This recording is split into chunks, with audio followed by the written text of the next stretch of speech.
नमस्कार साथियों, स्वागत है आप सभी का एकलव्य पीसीएस में। और आज हम पढ़ने जा रहे हैं भारत में रिवर सिस्टम। जो हम पढ़ रहे थे, जो हमने भारत में नदियों के बारे में जो टॉपिक शुरू किया है, आज हम उसमें उसका अगला खंड पढ़ने जा रहे हैं जिसका नाम है गंगा नदी तंत्र। विद्यार्थियों, गंगा नदी तंत्र बहुत ही महत्वपूर्ण है। और अगर हम गंगा की बात करें तो भारत में गंगा को माँ का दर्जा प्राप्त है। तो ये केवल एक नदी मात्र नहीं है, इसका भारत में भौगोलिक महत्व तो है ही, इसके अलावा ये सांस्कृतिक और राजनीतिक महत्व भी रखती है। तो गंगा हमारे लिए बेहद ही महत्वपूर्ण है। इससे पिछली क्लास में हमने सिंधु नदी तंत्र की विस्तृत चर्चा कर ली है। अगर आपने वो वीडियो नहीं देखा है तो ऊपर आई बटन पर क्लिक करके आप उसे देख सकते हो। आज के इस वीडियो में हम विस्तृत चर्चा करेंगे गंगा नदी तंत्र की, और ये जो है मुख्य रूप से दो भागों में आएगा। पहले भाग में हम चर्चा करेंगे गंगा के बंगाल तक की यात्रा की, और दूसरे वीडियो में हम चर्चा करेंगे बंगाल से आगे तक की यात्रा की, जो बांग्लादेश में होती है। तो चलिए आज के टॉपिक को हम शुरू करते हैं यहाँ पर बिना किसी देरी के।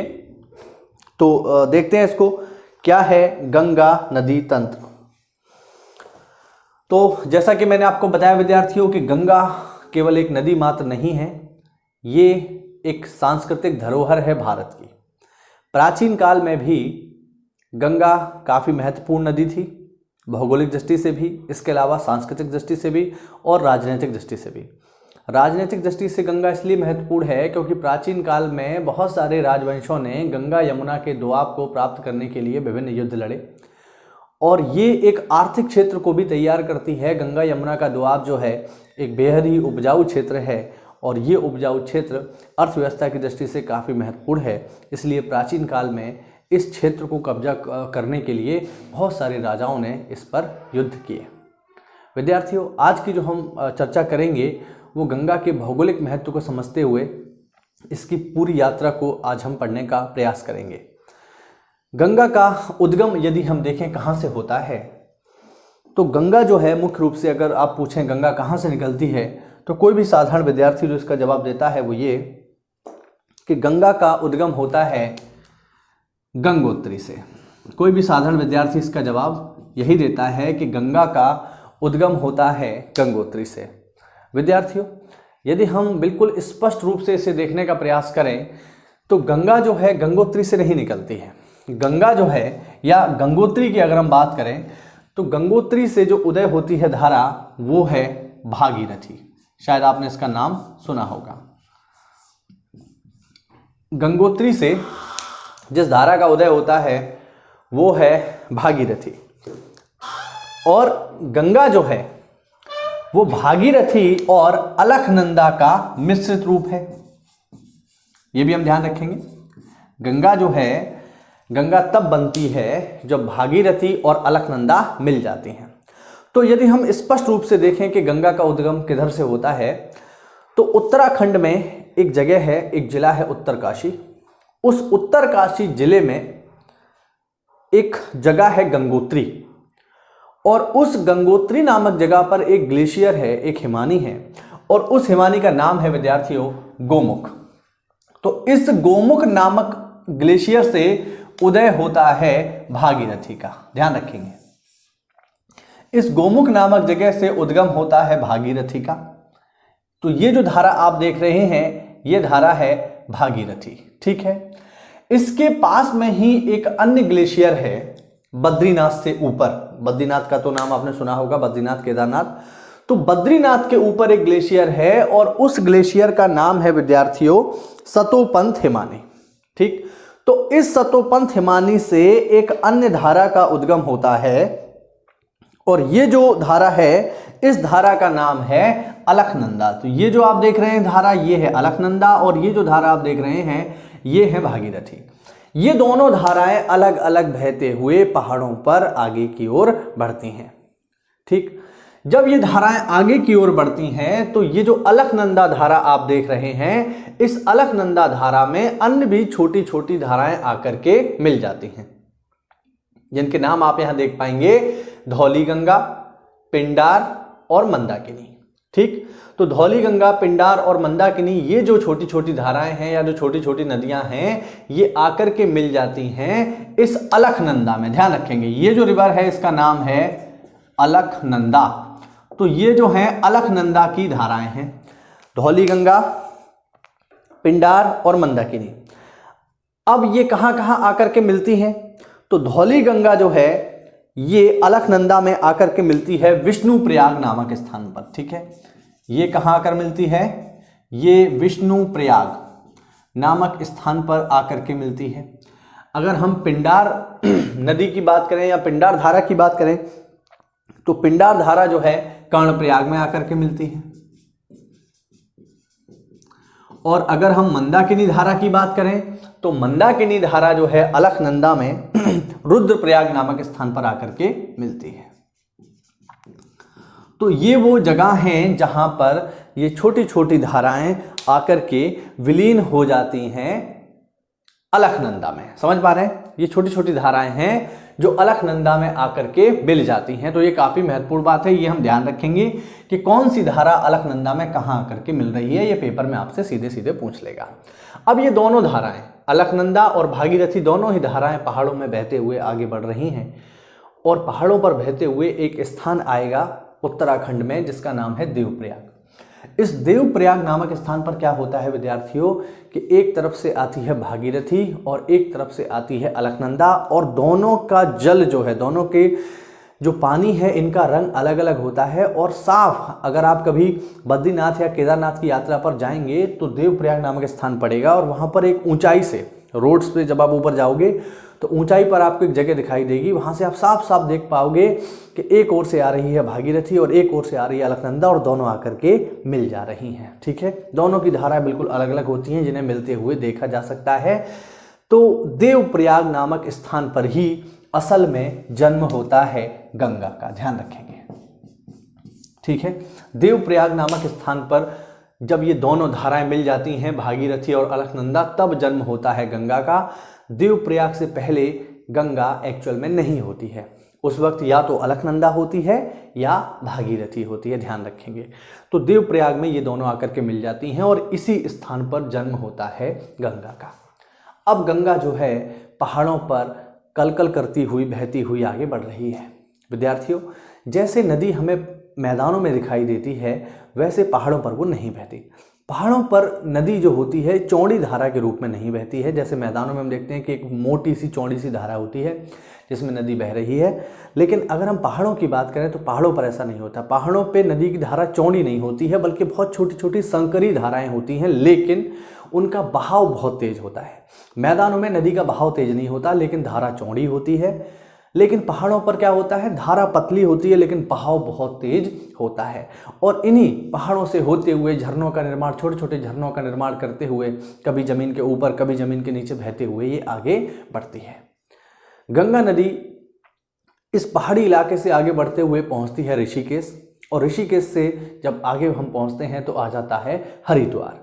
विद्यार्थियों, हरिद्वार ही वो जगह है जहां पर गंगा नदी मैदानों में प्रवेश करती है। ध्यान रखेंगे, हरिद्वार ही वो जगह है जहां से गंगा नदी पहाड़ों से निकलकर मैदानों में प्रवेश कर जाती है। तो ये सवाल पेपर में पूछा जाता है कि गंगा नदी जो है किन स्थानों पर या किस स्थान पर मैदान में प्रवेश करती है, तो आपका जवाब आएगा हरिद्वार। ठीक है, तो हरिद्वार से गंगा नदी मैदानों में प्रवेश करती है और हरिद्वार से जहां ये मैदानों में प्रवेश करती है तो वहां पर हरिद्वार में यहाँ पर एक नहर यहाँ से निकाली गई है हरिद्वार से और इस नहर का नाम है ऊपरी गंगा नहर। ध्यान रखेंगे, हरिद्वार से यहाँ पर एक नहर निकाली गई है, उस नहर का नाम है ऊपरी गंगा नहर। तो ऊपरी गंगा नहर निकाली गई है हरिद्वार से। हरिद्वार से जैसे ही थोड़ा और आगे बढ़ेंगे तो उत्तराखंड समाप्त हो जाएगा और गंगा नदी अब उत्तराखंड की सीमा को छोड़ करके प्रवेश कर रही है उत्तर प्रदेश की सीमा पर। ठीक है, यानी अब गंगा नदी उत्तराखंड को छोड़ करके उत्तर प्रदेश में आ रही है। यहाँ पर आप मोटे तौर पर यह समझ लीजिए कि गंगा नदी जो है कुल 5 राज्यों से होकर के गुजरती है। अगर कोई आपसे पूछे कि गंगा नदी कितने राज्यों से होकर के गुजरती है तो वो राज्य हैं 5। कौन कौन से हैं? सर्वप्रथम उत्तराखंड, उत्तराखंड से आगे बढ़ने पर उत्तर प्रदेश, उत्तर प्रदेश से आगे बढ़ने पर बिहार, बिहार से आगे बढ़ने पर झारखंड। देखिए, झारखंड से बिल्कुल सीमा से होकर के गंगा जाती है, बिल्कुल सीमा से। झारखंड के 2 जिले ऐसे हैं जो गंगा के साथ सीमा साझा करते हैं, जिनका नाम है साहेबगंज और पाकुर। इन 2 सीमावर्ती जिलों से बस टच हो जाती है, मैप पर आप देखना तो बिल्कुल झारखंड की सीमा से बस टच होते हुए निकल जाएगी और झारखंड को क्रॉस करने के बाद ये एंटर कर जाती है पश्चिम बंगाल में। तो ये वो 5 राज्य हैं जहां से होकर के गंगा बहती है। ठीक है, तो यहां पर हमने देखा कि गंगा जो है पहाड़ों से बहती हुई अब मैदानों में प्रवेश कर रही है और आ गई वह उत्तर प्रदेश में। प्रश्न आपसे पूछ लेता है कि बताइए गंगा नदी जो है उत्तर प्रदेश के किस जिले से उत्तर प्रदेश में प्रवेश करती है। ध्यान रखना ये पेपर में यूपी स्पेशल के जो पेपर होते हैं जैसे पीसीएस हो गया या यूपी का आप कोई भी स्पेशल एग्जाम दे रहे हो, वहां पर यह प्रश्न पूछा जा सकता है कि बताइए गंगा नदी उत्तर प्रदेश के किस जिले से प्रवेश करती है। तो आपका जवाब होगा बिजनौर। ठीक है, अब गंगा नदी बिजनौर में प्रवेश कर रही है। तो जब बिजनौर में प्रवेश करती है तो यहाँ पर एक बांध बना हुआ है और यहाँ से एक नहर और निकाली गई है बिजनौर से। जैसे हरिद्वार से निकाली गई है ऊपरी गंगा नहर, उसी तरीके से बिजनौर से निकाली गई है मध्य गंगा नहर। ये ध्यान रखेंगे, इंपॉर्टेंट बातें हैं। मध्य गंगा नहर निकाली गई है विद्यार्थियों बिजनौर से। ठीक है, तो बिजनौर से मध्य गंगा नहर और बिजनौर से बहती हुई ये आगे बढ़ती है और आगे बढ़ने पर उत्तर प्रदेश के पश्चिमी हिस्सों से बहते हुए ये प्रवेश करती है और आगे बढ़ने पर ये पहुंचती है अलीगढ़ के समीप एक जगह है नरौरा, और नरौरा काफ़ी फेमस है। यहाँ पर उत्तर प्रदेश का एकमात्र एटॉमिक पावर प्लांट भी है और नरौरा से फिर से एक नहर यहाँ से निकाली गई है जिसका नाम है निम्न गंगा नहर या निचली गंगा नहर। ठीक है, तो ये नहरें काफ़ी इंपॉर्टेंट हैं, आप ध्यान रखेंगे। ठीक है, ये है फर्स्ट, ये है सेकंड, ये है थर्ड। ठीक है, तो ये तीनों नहरें काफ़ी इंपॉर्टेंट हैं, इनके नाम हम ध्यान रखेंगे। यदि हम स्पेशल तीसरी नहर की बात करें जिसका नाम है निम्न गंगा नहर, तो जिस इलाके में हम रहते हैं, जिस इलाके में मैं निवास करता हूँ, उस इलाके से होकर के ये नहर गुजरती है निम्न गंगा नहर। और हमारे यहाँ लोकल तौर पे निम्न गंगा नहर को हम कहते हैं हजारा नहर। ठीक है, हजारा नहर जो भी अलीगढ़ के आसपास के लोग हैं है ना, उनको ये बात पता होगी हजारा नहर बहती है।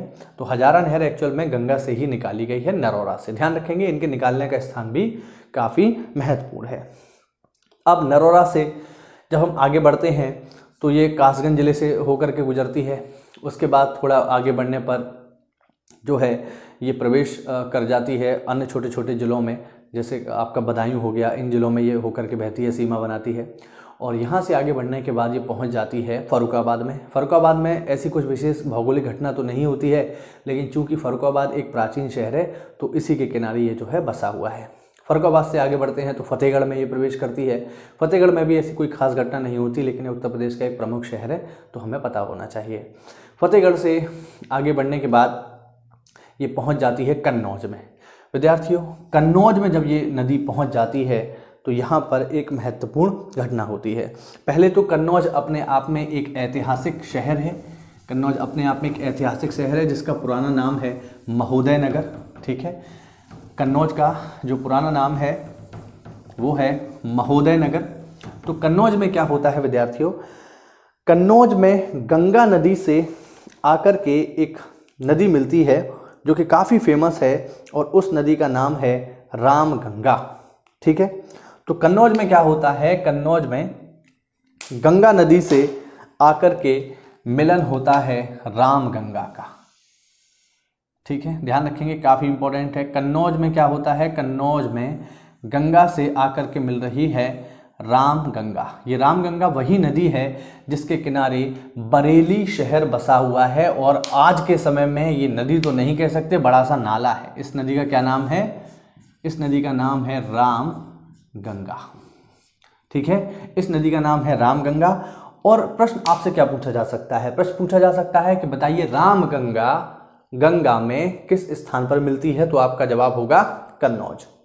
दूसरा कि रामगंगा गंगा के किस तट पर आकर के मिलती है, बाएं से या दाएं से। तो ये थोड़ा सा समझने वाली चीज है, आप इसे एक बार को समझ लीजिए। ठीक है, कि किसी भी नदी का बायां एवं दायां तट क्या होता है। हालांकि जब हमने सिंधु नदी पढ़ी थी तो इसको डिस्कस किया था। तो देखो भाई, ये गंगा के बहने की दिशा है। ठीक है, और गंगा इस तरीके से बह रही है।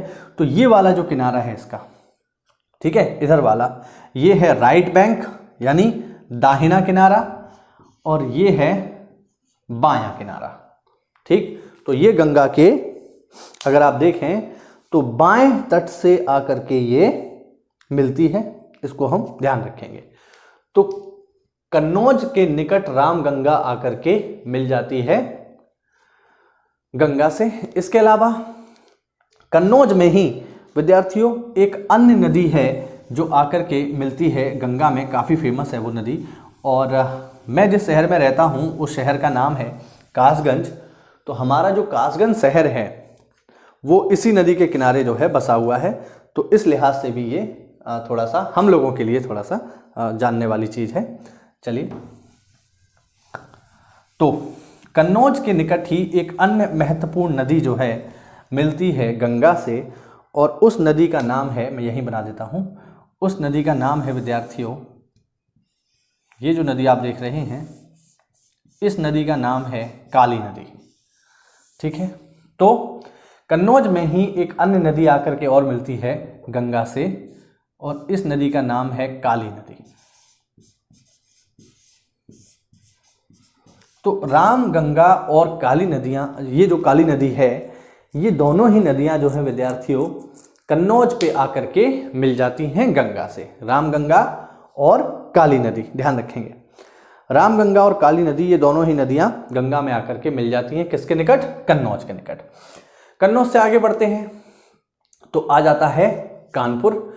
कानपुर में कोई भौगोलिक घटना तो नहीं होती है गंगा के साथ, लेकिन कानपुर एक उत्तर प्रदेश का प्रमुख शहर है और चमड़ा उद्योग के लिए काफ़ी फेमस है। तो जब गंगा कानपुर में पहुंचती है तो निश्चित रूप से बेहद ही प्रदूषित हो चुकी होती है। वैसे तो जैसे ही गंगा पहाड़ों से नीचे आती है, जैसे ही आप हरिद्वार में भी काफ़ी, क्योंकि हरिद्वार में भी अगर हम देखें तो काफ़ी इंडस्ट्रियल एरिया है, इस वजह से काफ़ी सारी गंदगी उसमें मिल जाती है। ऊपर पहाड़ों तक जो है ये साफ रहती है, जैसे ही हरिद्वार में पहुंचती है गंगा प्रदूषित होना शुरू हो जाती है, लेकिन फिर भी उतनी नहीं होती जितनी कानपुर में हो जाती है। तो कानपुर में तो भयानक गंदगी इसमें आकर के मिल जाती है। कानपुर से आगे बढ़ते हैं तो ये पहुंच जाती है फतेहपुर में, और फतेहपुर से आगे बढ़ने पर ये पहुंच जाती है विद्यार्थियों प्रयागराज यानी इलाहाबाद में। ठीक है, तो ये आगे बढ़ने पर पहुंच जाती है विद्यार्थियों प्रयागराज, जिसका पूर्ववर्ती नाम है इलाहाबाद। और इलाहाबाद में हम क्या देखते हैं? इलाहाबाद में हम देखते हैं कि एक अन्य महत्वपूर्ण नदी विद्यार्थियों जो इसके जस्ट पीछे से ही बहकर के आ रही है, और इस नदी का नाम है विद्यार्थियों, बहुत ही फेमस नदी है ये, और ये नदी है यमुना। ये नदी है विद्यार्थियों यमुना। तो प्रयागराज में क्या होता है? प्रयागराज यानी इलाहाबाद में गंगा के जस्ट बराबर में बहने वाली नदी जो कि निकलती है यमुनोत्री ग्लेशियर से। यमुना कहाँ से निकलती है? यमुना निकलती है यमुनोत्री ग्लेशियर से।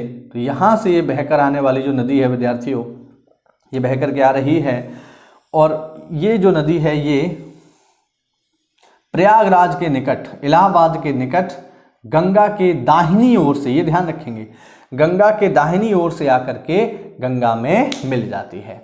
और यमुना जब गंगा में मिल जाती है तो यमुना का अस्तित्व खत्म हो जाता है और अब केवल गंगा ही रह जाती है। यानी यमुना की जो कहानी है वो यमुनोत्री से शुरू होती है और प्रयागराज में खत्म हो जाती है। इसके आगे फिर यमुना नदी का कोई अस्तित्व नहीं रहता है, केवल गंगा ही रह जाती है। प्राचीन ग्रंथों में ये मान्यता है, या प्राचीन जो हमारे ग्रंथ हैं उनमें ये लिखा हुआ है कि इलाहाबाद जो है या प्रयागराज जो है ये त्रिवेणी के नाम से फेमस था। और त्रिवेणी इसे इसलिए कहा जाता था क्योंकि इसमें 3 धाराएं आकर के मिलती थी। एक धारा तो ये गंगा की ही आ रही है, दूसरी हमने देखा यमुना आकर के मिल गई, और तीसरी एक नदी और इसमें आकर के मिलती थी जिसका नाम है सरस्वती। ठीक है, तो पहली बात तो ये कि सरस्वती कोई काल्पनिक नदी नहीं थी, ये ऐतिहासिक नदी थी, वाकई में मौजूद थी, लेकिन समय के साथ विलुप्त हो गई। ठीक है, तो हम ये नहीं कह सकते कि सरस्वती का अस्तित्व नहीं था। आज भी हरियाणा में सरस्वती की धाराओं को खोजा जा चुका है। तो सरस्वती एक्चुअल में एग्जिस्ट करती थी, और जिस समय वो एग्जिस्ट करती थी उस समय ये आकर के मिलती थी इलाहाबाद में। तो यहाँ पर 3 नदियाँ मिलती थी, गंगा, यमुना और सरस्वती। इसीलिए प्रयागराज को हम कहते हैं तीर्थराज या त्रिवेणी। ठीक है, तो त्रिवेणी शहर है ये, प्रयागराज है हमारा, पहले इसका नाम था इलाहाबाद।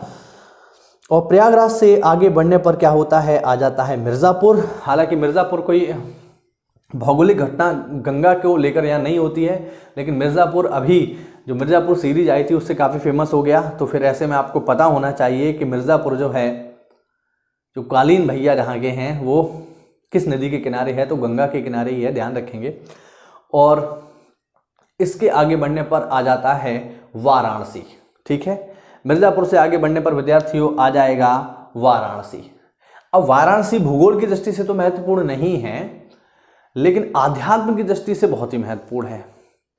वाराणसी, जिसे हम बनारस भी कहते हैं, ये एक बहुत ही प्राचीन नगरी है। अगर कभी आपसे प्रश्न पूछे कि दुनिया का सबसे प्राचीन शहर कौन सा है, तो फिर आप जवाब दोगे काशी, यानी वाराणसी। ठीक है, तो काशी या वाराणसी दुनिया का सबसे प्राचीन शहर माना जाता है। और काशी की जो विशेषता है वो ये है कि काशी में जिंदा रहने से मरना, मतलब अगर आपकी मृत्यु काशी में होती है तो ये बहुत ही अच्छी बात मानी जाती है। यानी अगर किसी व्यक्ति की मृत्यु काशी में हो रही है तो ये काफ़ी ऐसा माना जाता है कि काशी में जो है मरने वाले व्यक्ति स्वर्ग में जाते हैं। और इसके पीछे लॉजिक ये है कि काशी यानी वाराणसी ही वो जगह है जहाँ पर गंगा उल्टा बहना शुरू करती है। उल्टा बहना, कैसे उल्टा बहना, तो मैं आपको जैसे बताता हूँ। तो अगर हम उसको बना के देखें तो कभी आप मैप पे देखिएगा, गंगा जब पहुंचती है काशी में तो इस तरीके से बहना शुरू कर देती है, इस तरीके से, और फिर ऐसे जाती है। बात समझ पा रहे हैं? यानी पहले जाएगी इस तरीके से, पहले सीधे ही बह रही है, ठीक है, और लेकिन जैसे ही वाराणसी में पहुंचती है तो अपनी धारा को उलट लेती है और फिर इस तरीके से बहती है। तो उल्टा बहने का प्रयास करती है गंगा इसी वाराणसी पर। इसीलिए ये माना जाता है कि यहाँ से गंगा सीधे स्वर्ग की ओर जाने का प्रयास करती है। तो जो भी लोगों की मृत्यु काशी यानी बनारस में होती है वो सीधे टिकट कटाते हैं स्वर्ग का। अब ये एक आध्यात्म की बात है, भूगोल से इसका लेना देना नहीं है, लेकिन अपने आप में काशी बहुत ही महत्वपूर्ण है, महाकाल की नगरी है, काशी विश्वनाथ की नगरी है, तो ऐसे में हमें पता होना चाहिए। तो ये पहुंच जाएगी विद्यार्थियों वाराणसी, काशी, और वाराणसी से आगे बढ़ने के बाद ये पहुंच जाती है गाजीपुर में। ठीक है, ये पहुंच रही है गाजीपुर में। अब गाजीपुर में क्या हो रहा है, गाजीपुर में विद्यार्थियों ये हो रहा है कि गाजीपुर में आकर के इससे एक अन्य महत्वपूर्ण धारा मिल रही है। गाजीपुर में आकर के इससे एक अन्य महत्वपूर्ण धारा मिल रही है, और ये जो महत्वपूर्ण धारा है इस धारा का नाम है गोमती। ये कौन सी धारा है, ये है विद्यार्थियों गोमती। ये गोमती वही नदी है जिसके किनारे बसी हुई है उत्तर प्रदेश की राजधानी लखनऊ। और गोमती एक अन्य मायने में भी बहुत ज़्यादा महत्वपूर्ण नदी है। जैसे अगर कभी आपसे पूछे कि बताइए वो कौन सी एकमात्र नदी है जिसका उद्गम मैदानों से होता है, अगर कभी आपसे पूछे कि बताइए वो कौन सी नदी है जिसका उद्गम मैदानों से होता है, मैदानों से, तो आप आंसर करोगे गोमती। गोमती ही वो नदी है जिसका उद्गम मैदानों से होता है। कहां से होता है विद्यार्थियों, तो इसका उद्गम होता है उत्तर प्रदेश के एक जिला जिसका नाम है पीलीभीत। पीलीभीत में एक जगह है फुलहर झील, तो उत्तर प्रदेश की पीलीभीत में स्थित फुलहर झील से उद्गम होता है गोमती नदी का। तो ये आती तो उत्तर दिशा से ही है, लेकिन ये हिमालयी नदी नहीं है, हिमालय से नहीं निकलती है बल्कि मैदानों से निकलती है। तो काफ़ी इंपॉर्टेंट हो जाती है कि आपसे प्रश्न पूछ सकता है कि कौन सी नदी जो है वो जो मैदानों से निकलती है, तो आप आंसर करोगे गोमती। और गोमती किनारे ही है उत्तर प्रदेश की राजधानी लखनऊ, और गाजीपुर के निकट गोमती आकर के गंगा से मिल रही है। गाजीपुर से आगे बढ़ने पर हम पहुंच जाते हैं यूपी के बॉर्डर पर, और ये है यूपी का बॉर्डर। अब यहाँ यूपी समाप्त हो जाएगा और गंगा नदी एंटर करेगी बिहार में। ठीक है, बिहार में एंटर करेगी तो जगह आएगी छपरा। ठीक है, बिहार में एंटर करते ही जो जगह आएगी वो है छपरा। और छपरा में क्या हो रहा है विद्यार्थियों, छपरा में एक अन्य महत्वपूर्ण नदी आकर के इससे मिल रही है, और उस नदी का नाम है घाघरा। चलिए बना लेते हैं इसको। तो ये नदी जो आप देख रहे हैं ये है घाघरा। ठीक है, बिहार में, और बिहार में घाघरा जो है ये छपरा में आकर के गंगा से मिल रही है। ठीक है, इस नदी का नाम है विद्यार्थियों घाघरा। ये घाघरा नदी है जो नेपाल से निकल के गंगा की ओर आगे बढ़ती है, और छपरा के निकट घाघरा नदी जो है गंगा में मिल जाती है। ध्यान रखेंगे। तो अगर हम ये देखें कि कौन कौन सी नदियां जो है उत्तर दिशा से बहते हुए आकर के मिल रही हैं या गंगा के बाएं किनारे से आकर के मिल रही हैं, तो रामगंगा हो गई, गोमती हो गई, और अभी घाघरा हो गई। आगे और भी नदियां हैं जो हम देखेंगे। तो छपरा से आगे बढ़ने पर ये पहुंच जाएगी नदी जो है पटना में। और मैं आपको बता दूं कि बिहार की जो राजधानी है पटना, वो गंगा के किनारे ही स्थित है। और पटना में हम देखते हैं कि पटना में दक्षिण के पठार से बहकर आने वाली एक महत्वपूर्ण नदी गंगा से मिलती है। ध्यान रखेंगे, ये जो नदी है ये आकर के मिल रही है दक्षिण के पठारी हिस्से से, ठीक है। और ये जो नदी है जो दक्षिण से बहते हुए आकर के पटना में गंगा से मिल रही है, इस नदी का नाम है सोन। ये नदी है विद्यार्थियों सोन नदी। तो बहुत ही इंपॉर्टेंट आपसे प्रश्न पूछा जाता है कि बताइए वो कौन सी नदी है जो दक्षिण के पठार से बहते हुए गंगा में आकर के मिलती है। तो काफी इंपॉर्टेंट हो जाता है ये प्रश्न इस दृष्टि से, ठीक। तो वो नदी कौन सी है विद्यार्थियों? वो नदी है सोन। सोन नदी दक्षिण के पठार से बहकर आते हुए गंगा में मिल रही है पटना के निकट। तो काफी इंपॉर्टेंट सवाल है, इसको हम ध्यान रखेंगे। पटना से आगे बढ़ने पर विद्यार्थियों एक जगह आती है यहां पर हाजीपुर, जैसा कि आप देख पाएंगे हाजीपुर। हाजीपुर में ऊपर से नेपाल से बहते हुए एक नदी आकर के मिल रही है। और ये जो नदी है विद्यार्थियों जो हाजीपुर में आकर के गंगा से मिल रही है, इस नदी का नाम है गंडक, ठीक है। इस नदी का नाम है विद्यार्थियों गंडक। काफी महत्वपूर्ण है ये भी, और ये भी नेपाल से बहते हुए आ रही है और गंगा में आकर के मिल रही है। कहां पर? हाजीपुर में। ये जो जगह है बिहार की हाजीपुर है। तो हाजीपुर में आकर के गंगा से मिलती है गंडक नदी। और हाजीपुर से आगे बढ़ने पर आ जाता है भागलपुर, ठीक है। भागलपुर आ जाता है और भागलपुर में गंगा से आकर के मिल रही है बहुत ही महत्वपूर्ण नदी। और ये जो नदी है विद्यार्थियों, इस नदी का नाम है कोसी। ये बहुत ही महत्वपूर्ण नदी है और इस नदी का नाम है विद्यार्थियों कोसी नदी। और कोसी नदी काफी महत्वपूर्ण है, इसलिए महत्वपूर्ण है कि प्रश्न पूछा जाता है कि बताइए किस नदी को बिहार का शोक कहते हैं। तो बिहार का शोक जो है कोसी नदी को ही कहा जाता है, क्योंकि कोसी नदी में हर साल बाढ़ आती है और बाढ़ आने की वजह से ये जो है बहुत सारी जनधन हानि करती है। और दूसरा, कोसी नदी इसलिए भी कुख्यात है क्योंकि ये बहुत ज़्यादा रास्ता बदलती है। कोसी नदी जो है अपना रास्ता बदलने के लिए भी कुख्यात है, बहुत ज़्यादा अपना रास्ता बदलती है। प्रश्न ये उठता है कि आखिरकार कोसी अपना रास्ता क्यों बदलती है? तो इसका कारण मैं आपको बता देता हूं। कोसी नदी अपना रास्ता इसलिए बदलती है कि जब ये कोसी नदी नेपाल से यानी पर्वतीय हिमालयी क्षेत्र से अब बहकर नीचे की ओर आती है तो अपने साथ बहुत सारा गाद, सिल्ट, मलबा लेकर के आती है। और उस मलबे को जो ये ऊपर पहाड़ों से बहा करके ला रही है, उस मलबे को कोसी नदी मैदानों में ला करके अपनी तलहटी में जमा करती है। एक स्थिति ऐसी आती है कि जब ज़्यादा लंबे समय तक इस नदी की तलहटी में गाद जमा होता जाता है तो नीचे की जो तल है वो फुल हो जाता है और फिर उस नदी का जो जल है वो बाहर फैलने लगता है। बात समझ पा रहे हैं? इस वजह से वो नदी जो है अपना नया रास्ता ढूंढती है। तो ऊपर से जो ये गाद बहा करके ला रही है, जो सिल्ट जो बहा करके ला रही है, मलबा बहा करके ला रही है, उस मलबे के कारण इस नदी का तल जो है फुल हो जाता है, जिससे नदी का पानी ओवरफ्लो होने लगता है और फिर बाढ़ की स्थिति आती है और ये अपना रास्ता बदल लेती है। तो कोसी जो है अपना रास्ता बदलने के लिए कुख्यात है। और भागलपुर से जब हम आगे बढ़ते हैं तो गंगा नदी एंटर करती है झारखंड में। झारखंड में जैसे कि मैंने आपको बताया कि झारखंड के केवल 2 जिले ऐसे हैं जहां से गंगा होकर के गुजरती है। वो हैं कौन कौन से? वो हैं साहेबगंज और पाकुर। इन दोनों जिलों से बस टच करते हुए ये निकल जाती है। यहाँ पर कोई भी नदी इनसे आकर के नहीं मिलती। ज़्यादातर लोगों को तो ये पता भी नहीं होता कि गंगा नदी झारखंड में जाती भी है, तो हम ध्यान रखेंगे। और झारखंड के बाद गंगा नदी एंटर करती है पश्चिम बंगाल में।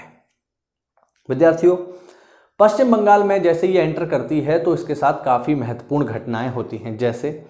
जैसे ही ये पश्चिम बंगाल में एंटर करती है तो पहला काम तो ये होता है कि पश्चिम बंगाल में एंटर करते ही गंगा नदी पर पश्चिम बंगाल में एक बांध बना हुआ है जिसका नाम है फरक्का। तो फरक्का बांध बना हुआ है गंगा नदी पर। कहाँ पर है ये बांध? जो है विद्यार्थियों, ये बांध है पश्चिम बंगाल में, तो गंगा नदी पर ही है। और जैसे ही पश्चिम बंगाल में जाती है तो वैसे ही इसकी एक धारा हुगली नाम से भी फेमस है। गंगा की एक धारा हुगली नाम से भी जानी जाती है, या गंगा को ही हम पश्चिम बंगाल में हुगली भी कहते हैं। और इसी हुगली के किनारे बसा हुआ है कलकत्ता शहर। ठीक है, तो यहाँ ये हुगली नाम से जानी जाती है और कलकत्ता में ही या पश्चिम बंगाल में एंटर करते ही इसकी एक धारा तो चली जाती है पश्चिम बंगाल में और दूसरी धारा चली जाती है बंगाल में। ठीक है, तो ये जो पूरा हमने पढ़ा ये भारत का सिस्टम था। ठीक है, अब इसका जो है एक हिस्सा और भी है जो हम जानेंगे अगले सेगमेंट में, जब हम देखेंगे कि जब ये पहुंच जाती है बंगाल में या बांग्लादेश में तब इसके साथ क्या होता है। अच्छा, एक चीज यहाँ पर कॉमन सी जो है वो मैं आपको बताता हूं, वो है गंगा की लंबाई। ठीक है, तो गंगा की लंबाई कितनी है भैया? तो गंगा की लंबाई है 2525 किलोमीटर। ठीक है, 2525 किलोमीटर गंगा की लंबाई है। अगर हम राज्यवार देखें, अगर हम स्टेट वाइज देखें कि किस स्टेट में गंगा की कितनी लंबाई है, तो उत्तराखंड में गंगा की लंबाई है 310 किलोमीटर, उत्तर प्रदेश में गंगा की लंबाई है 1440 किलोमीटर, बिहार में गंगा की लंबाई है 455 किलोमीटर, झारखंड में गंगा की लंबाई है 40 किलोमीटर, पश्चिम बंगाल में गंगा की लंबाई है 520 किलोमीटर। ठीक है, तो ये जो है काफ़ी महत्वपूर्ण है। अब विद्यार्थियों, हमने पश्चिम बंगाल में मतलब पश्चिम बंगाल तक गंगा की यात्रा को हमने पढ़ लिया है। अगला जो हमारा सेगमेंट होगा उसमें हम जानकारी लेंगे कि जब गंगा नदी पश्चिम बंगाल में पहुंच जाती है तब उसके साथ क्या होता है। वो धारा जो बंगाल में जा रही है उसके बारे में हम जानेंगे और वो धारा जो बांग्लादेश में जा रही है उसका भी हम विस्तृत अध्ययन करेंगे। उम्मीद करता हूं इस लेक्चर में आपको कोई नई जानकारी मिली होगी। तो ऐसा है तो वीडियो को लाइक करें, चैनल को सब्सक्राइब करें। मिलते हैं अगली क्लास में, तब तक के लिए जय हिंद, जय भारत।